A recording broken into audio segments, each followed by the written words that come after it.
mufaro wangu kuchinanzai zvakare vana vaMwari kuchirongwa chedu chamazuva ose kunai pastor. Pachirongwa pano chirongwa chakaitirwa kuti tibatsirane kupindura mibvunzo yatigononge tinayo inopinduruka neBhaibheri. Saka vane vese vane mibvunzo yamuinayo sunungukai kutitumira. Sometimes inogona kuuya yakawanda nguva imwe chete, saka munozoona kuti tinogona kutora zvimazuva mubvunzo wenyu usati waadreswa. Tinokumbira kuti murambe makativira nemwoyo murefu. Otherwise, as long as matumira mubvunzo wenyu, we will find a way of making sure kuti taadresa mubvunzo wenyu. Tira kupindura mubvunzo wakabvunzwa neimwe hama yedu nhasi uri kuti iwo, Pastor, nditsanangurirewo Romans 10 verse 4. Just as straightforward as that. Romans 10 verse 4. Nditoripo. Inoti iyo, for Christ is the end of the law for righteousness to everyone who believes. Christ is the end of the law. Saka nditsanangurire. Ndoziva kuti zvaari kuedza kutaura ndezvekuti kune vanhu vazhinji vanoshandisa vhesi iyi kuti vatsigire pfungwa yokuti mutemo wakapera. Jesu akauya akapedza mutemo nekuti Christ was the end of the law. Ukangosvika pana Jesu Kristu hapasina mutemo, chiitai zvamunoda nekuti maapana Jesu Kristu. Kune vanhu vanodzidzisa izvozvo, very prominent teachers who teach so. But sekutaura kwandogara ndichiita kuti kazhinji kacho kana muchidzidza Bhaibheri musanyekuya nepfungwa dzenyu kana nezvidiso zvenyu, because vanhu vagara havadi kupiwa nemutemo. Naturally the human mind, the human nature does not like to be controlled. Saka munhu akangonzwa sekunge pari kunzi sununguka ita madiro, vanhu vanobva vamhanyirira kudzidziso dzakadaro.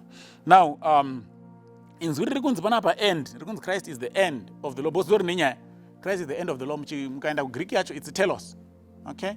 Telos. Telos. Saka telos inoreva kuti something which is set out for a definite point or goal.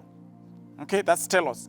Something which has been set out for a definite point or goal. Christ is the end goal of the law. Christ is the definite end point of the law. Kana mutemo uripo zvauri kuvavarira chaizvo kusvitsa vanhu pana Kristu. Ndo zvinoreva telos. So when Paul says Christ is the end of the law, he is the telos of the law. Christ is the definite end point of the law. Mwari kana achitipa mutemo ari kuda kuita make sure kuti tapedzisira tasvika pana Kristu. Otherwise mutemo ukasati kusvitsa pana Kristu watadza kuita basa rawo.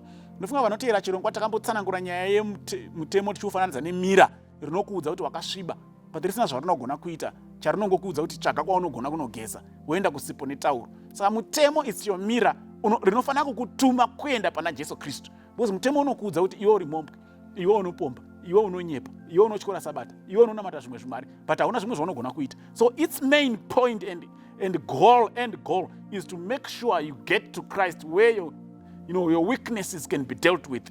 Those who Christ is the telos of the law. So telos zvakare the end as in last in a series. So ndo zvandiri kutsanangura kuti kwekupedzisira kwemutemo kunofanira kunge kuina Jesu Kristu. Tikataura nyaya yemutemo pasina Jesu Kristu hapana zvataita. Ndosaka even mukaenda kuna zvakazarurwa chapter 14 must be verse 12, ndo pane kutsungirira kwavatsvene. Here is the patience of the saints. Here are those who keep the commandments of God and have the faith of Jesus. Revelation chapter 12 verse 17, the dragon was angry with the woman and went to fight with the rest of her seed, those that keep the commandments of God and have the faith in Jesus. Saka haugoni kupatsanura mutemo naJesu Kristu. Hazviiti. Ukati ndoda Jesu Kristu bedzi usina mutemo, waziziya sei kuti ndoda Jesu Kristu? Akuudza ndoda Jesu Kristu ndiani? Because that is the end point of the law. The law is there to make sure it points you to Jesus Christ. Ukati unongoda mutemo chete usingade Jesu Kristu, hapana zvawaita, hazvina zvazvinokubatsira, because wangofanana nemunhu ane mira mumba make but asingadi kugeza. Mira inenge ichingomudza kuti une tsvina, but hapana chinochinja. So those two, they must never be separated. The law and Jesus Christ. The last in a series. So I'm going to Matthew chapter 5 verse 17. Christ is very clear. He says, do not think that I came to destroy the law or the prophets. I did not come to destroy but to fulfill. Saka vanoshandisa Romans 10 vachiti Jesu ndiye akauya kuzopedza mutemo. Vanoda kutanga vadzidziswa naJesu vacho achiti musatombofunge izvozvo. Don't even entertain that thought. I did not come to destroy. Usati kuti saka airevei Paul pari kuti Christ is the end. Haasi kuti Christ akauya kuzoparadza, because Jesu chaiye akati handina kuuya kuzoparadza. Ari kuda kuti Christ must be the end goal of the law. The law must point you to Jesus Christ. Then here Jesu kuna John 14 verse 15 akataura pachena, if you love me, keep my commandments. That is Jesus Christ. You can't claim to love Jesus Christ but you don't like his commandments. Azviiti. Ndosaka 1 John chapter 2 verse 4. 1 John chapter 2 verse 4. 1 John chapter 2 verse 4. Inobvatiyo, he who says I know him and does not keep his commandments is a liar, and the truth is not in him. It's not me who is paraphrasing. I've read verbatim from the Bible. He who says, I know Christ, but does not keep Christ's commandments is a liar. The truth is not in him.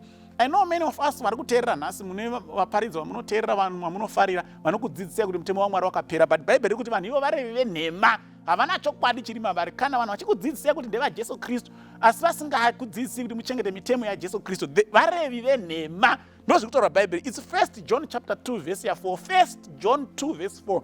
Please read it for yourselves. Saka mutemo unofanira kutichisa pana Jesu Kristu. Ndozviri kutaurwa naPaul pana Romans chapter 10 verse 4. The law is the end point. Jesus Christ is the telos of the law. He is the last in the series yezvatingaudzwa nemutemo. Kwete kuti Jesus Christ came to abolish the law. That's not true. Idzodzo inhema. Mwari atibatsire. Amen.